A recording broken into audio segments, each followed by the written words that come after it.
Vamos dar continuidade nos nossos shiurim de Igeret HaTeshuvah.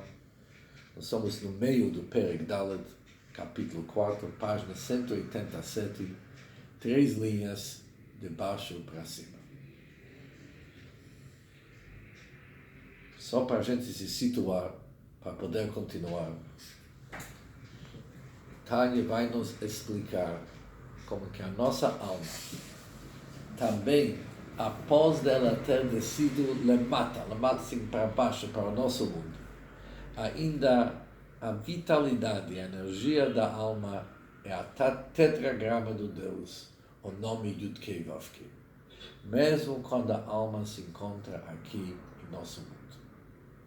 Ou seja, além que nós vimos que a essência da alma tem suas origens do Yud-Kei Vav-Kei, e o motivo que ela passou pelo dibur, pela fala de Deus, é para poder se adaptar para o corpo humano, que significa realmente um nível baixo comparado com o nível tão alto da alma. Por isso ela precisava passar pelo mamar, pelo pronunciamento dito de Deus, nascer Adão, faremos um homem, que é dibur, é a fala de Deus. Além disso aqui, a alma, mesmo quando está aqui em nosso mundo, não apenas que suas origens são Yud-Kei Vav-Kei, dá para detectar e perceber na alma o conceito de Yud-Kei Vav-Kei. E como? Para fazer isso, o Baal HaTanya vai nos explicar, em primeiro lugar, o que são o Yud-Kei Vav-Kei, a tetragrama de Deus, o que isso representa. E como que os 10 sefirot se encaixam e têm suas dicas do Yud-Kei Vav-Kei. Isso que nós vamos ver agora. O Biur HaInyan. Vamos esclarecer o assunto. Só uma pequena introdução. Muitos de vocês que não estão acostumados com a linguagem da Kabbalah e Hassidut, vocês podem levar um susto daquilo que vamos agora realmente se dedicar. Quais vão ser nossos estudos nas nossas próximas aulas. Mas não é para se assustar. Nós vamos devagar, mas sempre, cada vez, vamos entender mais. Ou talvez o certo é cada vez vamos entender que nós entendemos menos. Mas pelo menos vamos saber o que nós não entendemos, que também é metade do caminho feito. Por isso vamos devagar e sempre. O Biur HaInyan. Vamos realmente esclarecer esse conceito do Yud-Kei Vav-Kei, que no dá é conhecido Mimamar Eliyahu, daquilo que Eliyahu falou, Antu da Pikat Asar Tikunim. Você, Deus, é quem emanou 10 tikunim, 10 concertos. Daqui a pouco vamos ver o que significa 10 concertos. E esses tikunim concertos são chamados Asar Sefirot. Vamos chamar eles Asar Sefirot, os 10 Sefirot. E o motivo que Deus tem os 10 Sefirot, Le'anhagah Be'ahon Almin, através dos quais Deus dirige os mundos. Ou seja, quem estuda a Kabbalah, quem estuda Hassidut, ele logo encontra um conceito chamado os 10 Sefirot de Deus. O que são esses 10 Sefirot? Em primeiro lugar, de onde que nós sabemos que Deus possui 10 Sefirot? Isso está escrito no Sefer Yetzirah, que é o primeiro Sefer do Kabbalah. Além disso aqui, faz parte do Tikunei Zohar, do Sagrado Zohar, no nome de Eliyahu Hanavi. E Eliyahu Hanavi falou para nós algo muito importante. Foi você, Deus, realmente quem emanou os 10 Sefirot.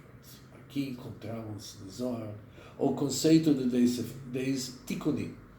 O que são Tikunim? Há uma vestimenta que uma pessoa usa para proteger seu corpo e há uma vestimenta que uma pessoa usa para realmente se revelar de uma certa forma adequada para aquela situação. Por exemplo, uma gravata que a pessoa usa. Isso se chama Tikunim. A pessoa se melhora. Ele se apresenta diferente através dessa roupa. Já que ele está querendo falar com um certo público, já que se direcionar a um certo público, a gravata faz sentido. É chamado tikkun.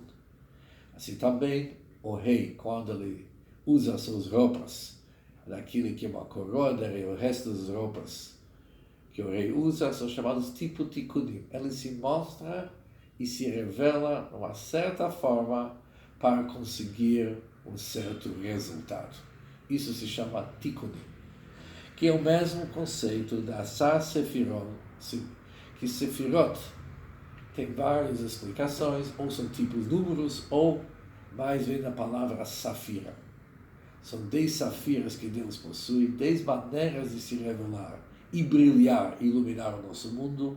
E o motivo que Deus tem nesses 10 sefirot, ele é Anhagá Behon Almin, através dos quais Deus dirige os mundos, controla, dirige e manda influência para os mundos através desses sefirot.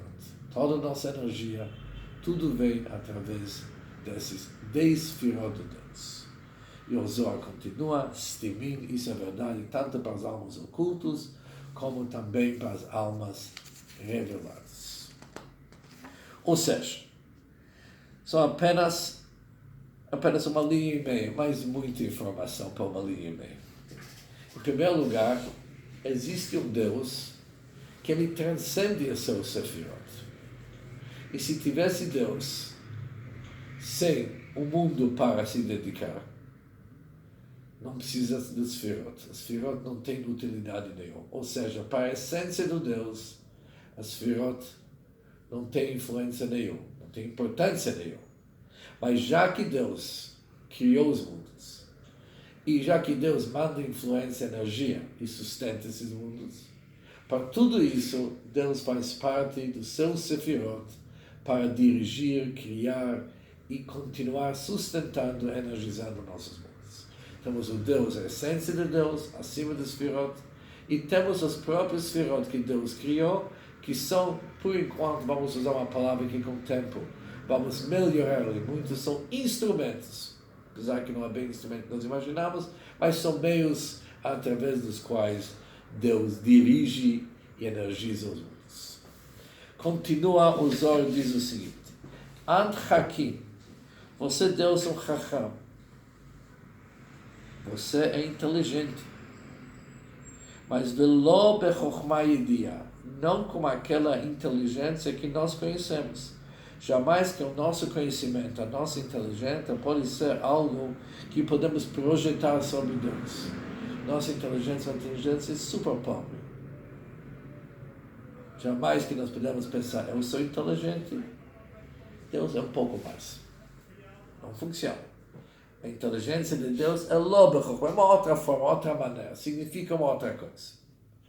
O Meivin, Deus tem discernimento, vamos por enquanto traduzir a palavra binah como discernimento, mas velo bebinah yediah, também não bebinah naquela binah, aquele discernimento que nós conhecemos. E assim ele continua falando sobre todos os outros sefirot de Deus, que são no total 10, apesar que nós também possuímos 10 sefirot, mas são totalmente diferentes do que os 10 sefirot de Deus.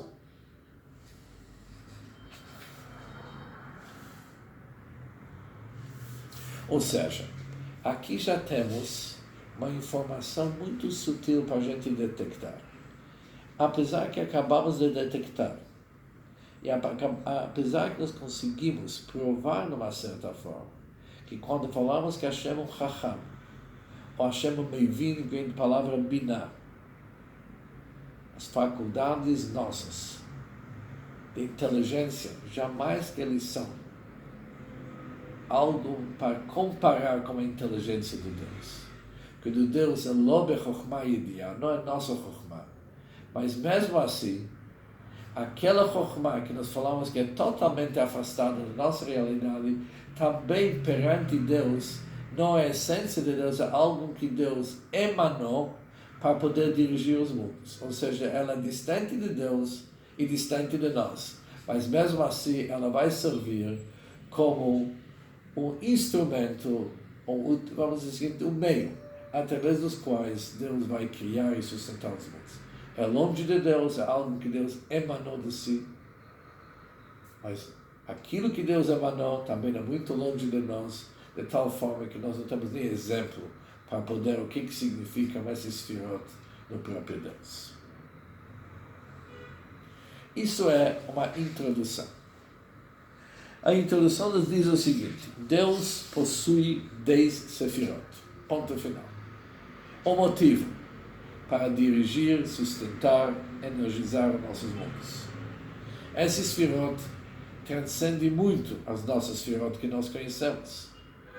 Os atributos do Deus são muito diferentes de que aqueles instrumentos que nós temos, que fazem parte da nossa alma, que cada um de nós possui. Fazem parte da nossa alma, não sei se isso foi uma palavra correta, mas pelo menos a nossa alma faz uso para poder se conectar com o nosso corpo. Mas de qualquer jeito, são distantes daquilo que nós temos, são muito distantes daquilo que Deus possui. Tanto, ou seja, chamamos os Sefirot, nós chamamos normalmente as 10 Kochot HaNefesh, faculdades da alma. Mas antes de falar como que essas 10 se revelam no nosso corpo, vamos ver como que eles são perante Deus. Vamos começar com Deus, depois tentar se entender um pouco melhor.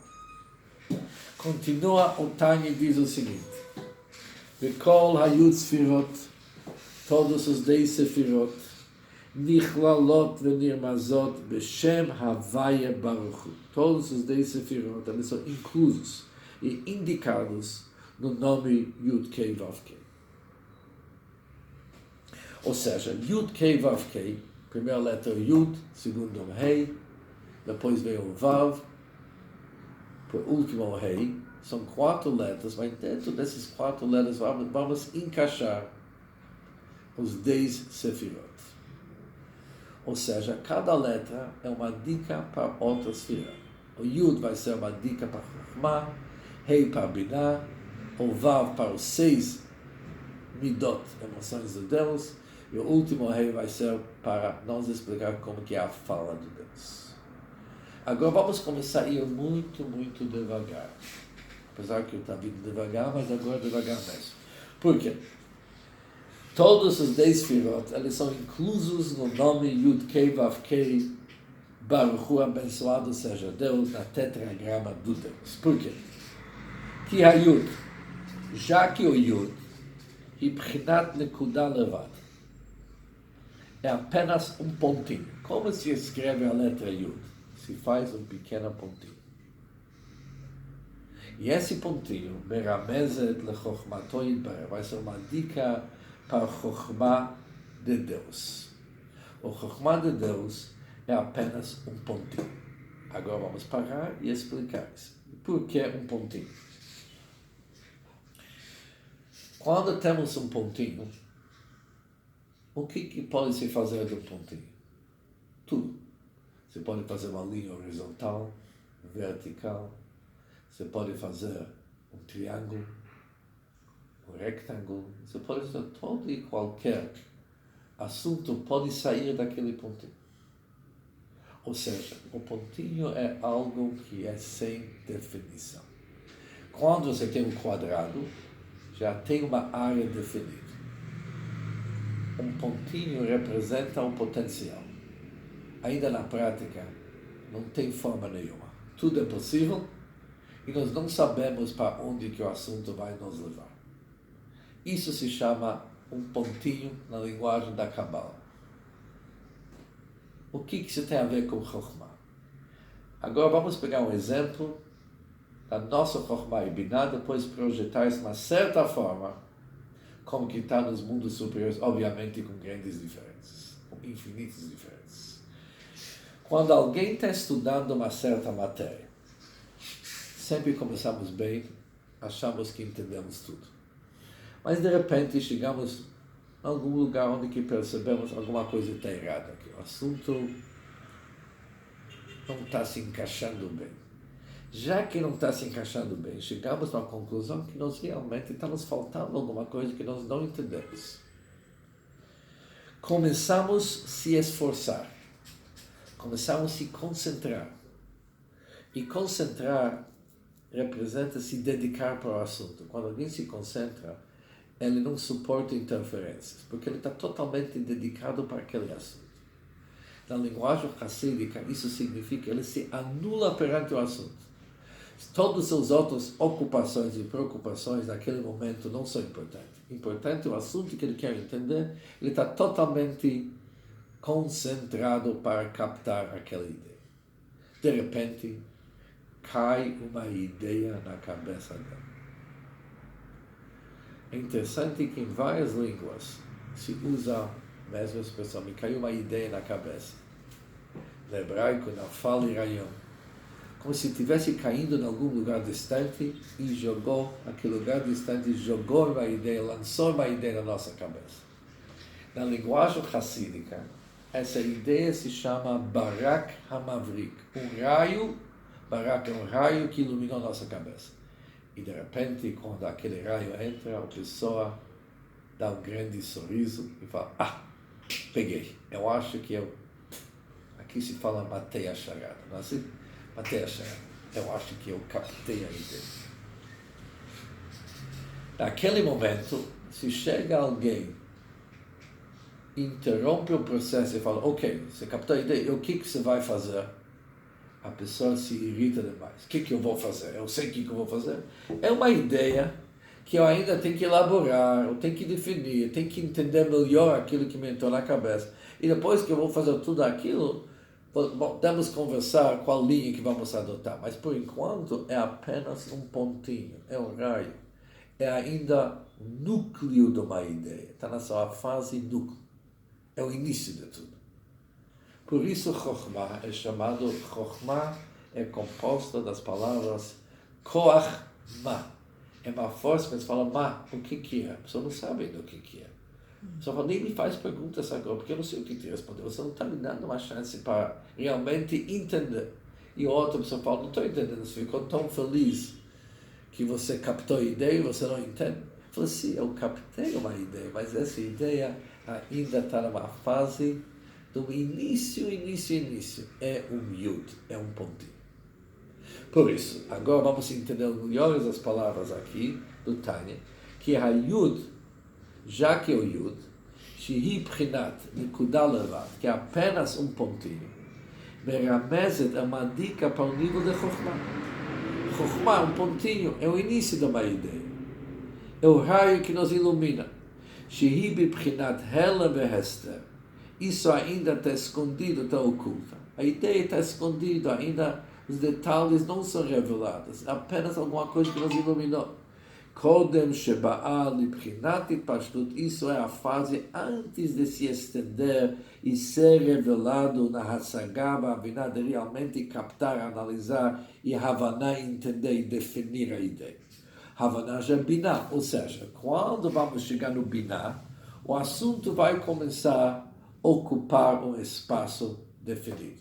A ideia é essa, isso é a profundidade da ideia, isso é a largura da ideia, isso é o comprimento da ideia, todos os sentidos que tem, isso são as provas da ideia, e já temos até uma certa projeção como vamos resolver o nosso assunto.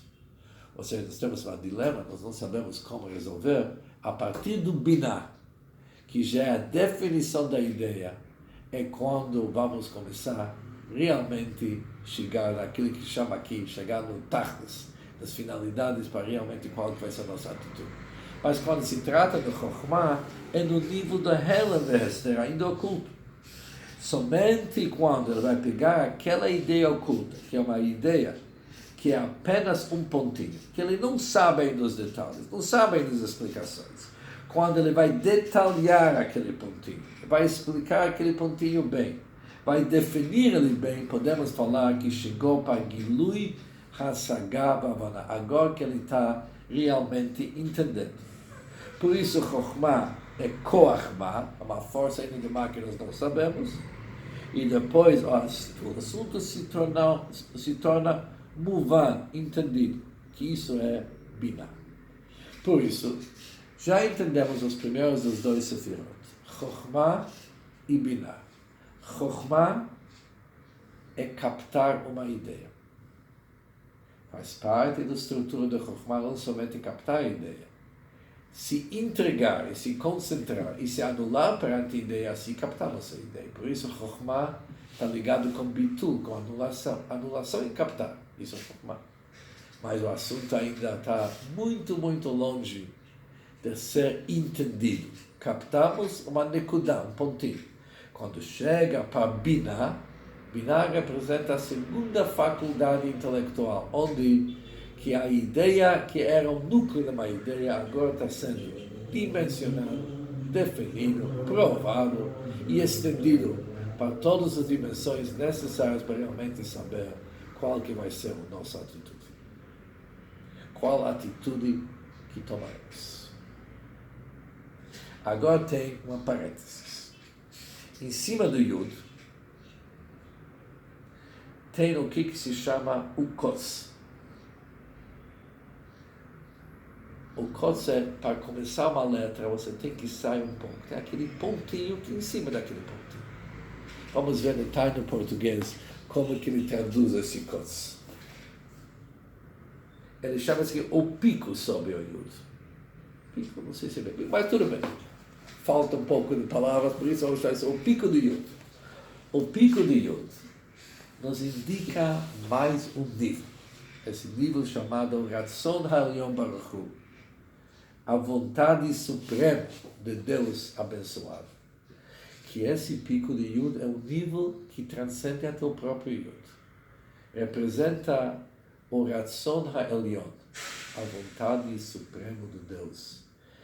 Que essa vontade de Deus é Shelemala Mala, que é acima de cima, ou seja, é bem, bem acima, até do nível do Chokhmah, da sabedoria superior chamada Chokhmah, que Noda, conforme é conhecido. É uma linha profunda demais. Após que o autor do Tain nos explica o que é o Yud, que o Yud é uma dica para o nível de Chokhmah, para a sabedoria de Deus. O assunto não termina aqui. O Alter Rebbe faz questão de nos dizer que o Yud tem um pico. E esse pico indica um nível muito, muito elevado, que representa a vontade suprema de Deus, que transcende mala, muito, o nível de Chokhmah que acabamos de falar. Apesar que o Chokhmah é o primeiro dos 10 Sefirot, é captar a ideia, o núcleo da ideia, o início de todo o processo dos 10 Sefirot, conforme vamos estudar. Mas com toda a sua grandeza, com toda a sua santidade e elevação, ainda tem um pico em cima do Yud que transcende o próprio Yud, que representa a vontade suprema de Deus. E por que precisamos saber sobre isso? Por que isso importa para nós? Se queremos entender o Yud Kei Vav Kei, será que devemos entender até o que é o pico do Yud? Mas quando vamos aprofundar bem nos próximos capítulos do Tanya, nós vamos ver o seguinte, que para fazer tshuva como que precisa, nós vamos precisar fazer uma viagem. Essa viagem é viajar entre Yud Kei Vav Kei, entrar de uma letra para outra, combinar as letras, reestruturar as letras, entrar no Yud, e do Yud não é suficiente ainda para fazer uma boa tshuva. No Yud temos que subir até o pico de Yud, que representa a vontade suprema de Deus, e dali, desse nível tão elevado, tão transcendental, podemos e devemos trazer a nossa tshuva, a nosso perdão e a elevação da nossa alma. Vamos fazer toda essa viagem. É muito, muito longe. Eu estou falando muito, muito, porque aqui é escrito mala, acima. Por isso eu falei muito, muito. Nós vamos ainda estudar porque está escrito 2 vezes a palavra mala, mas está cedo ainda. Precisamos mais algumas informações. Por isso já sabemos o que é o Yud. O Yud é Chokhmah. O pico de Yud representa Chokhmah, é a sabedoria de Deus, que é um pontinho. E o pico de Yud representa a oração, a vontade suprema de Deus.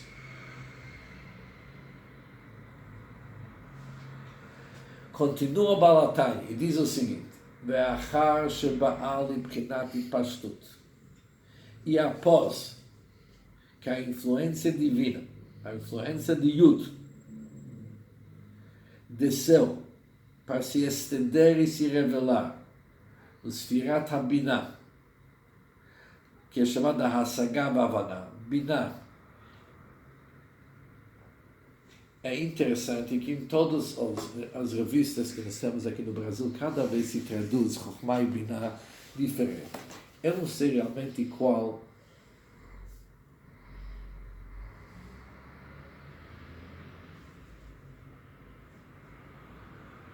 ou seja, aqui ele traduz Binah como compreensão. Mas para nós, a palavra compreensão, nós vamos agora decidir o que compreensão significa.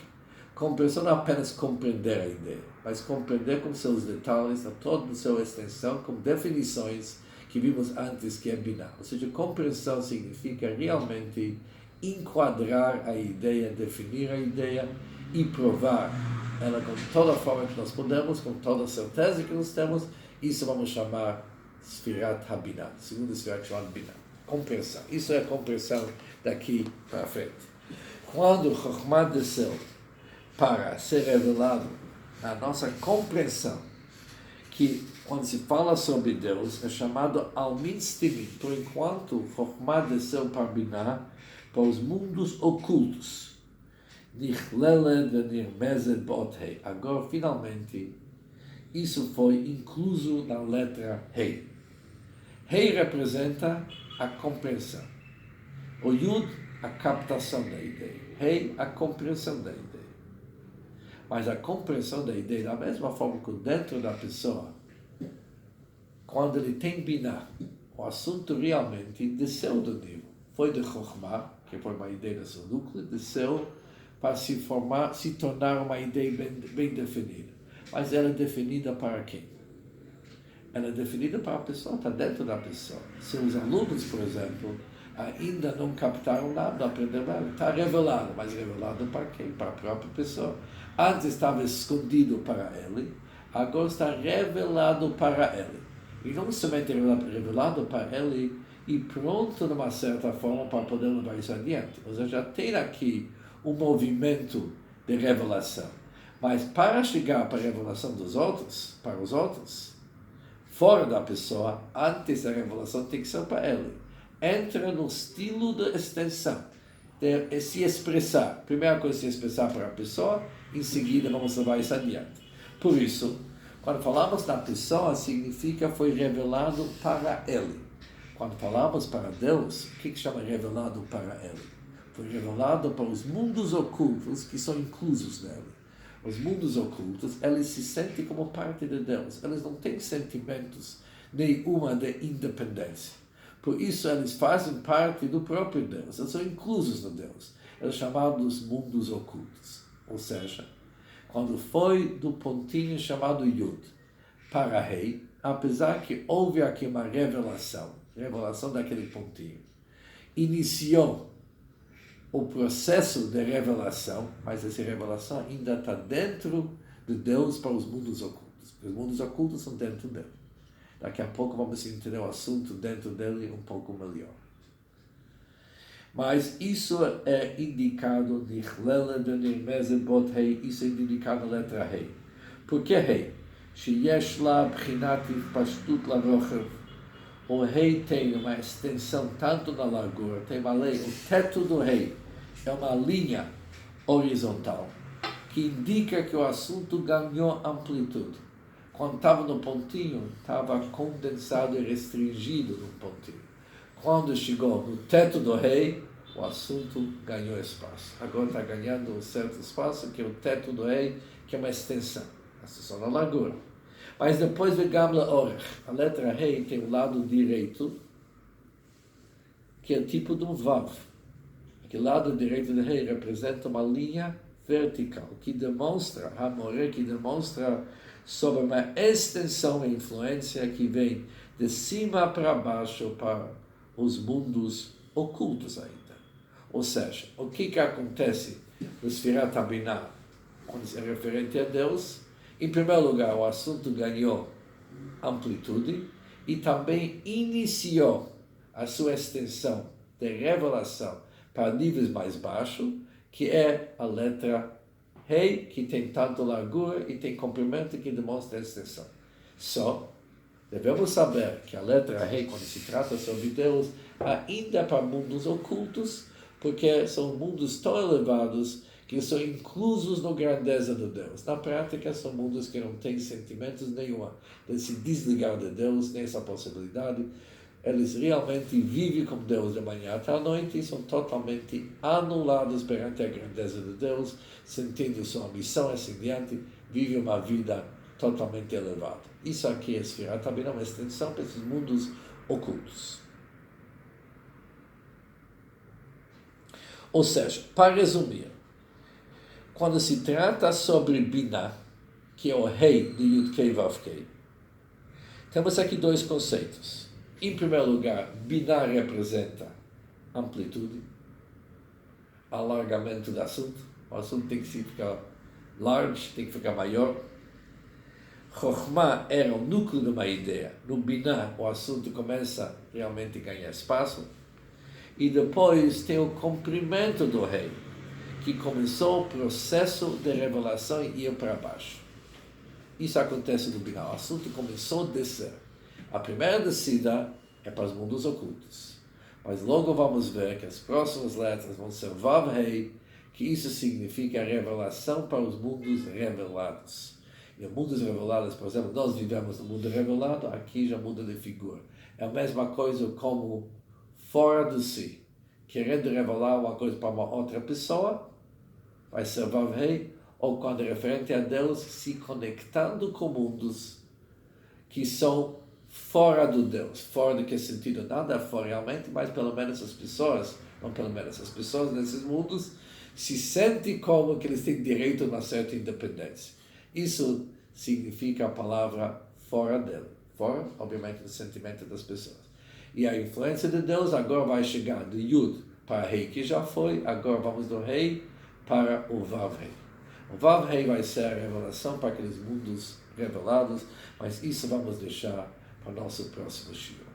Com isso vamos estruturar o Yud-Kei Vav-Kei. Nós vamos entender o seguinte, que a influência, quando vem do Deus através do Yud-Kei Vav-Kei, já que nos vimos, que passa pelos 10 Sefirot, começa com Chokhmah, que é o núcleo de uma ideia, é um pontinho totalmente oculto, totalmente sem definições e dimensões, passa para o Rei, que já enquadrar aquela ideia, definir aquela ideia, mas ainda a revelação é para os mundos ocultos.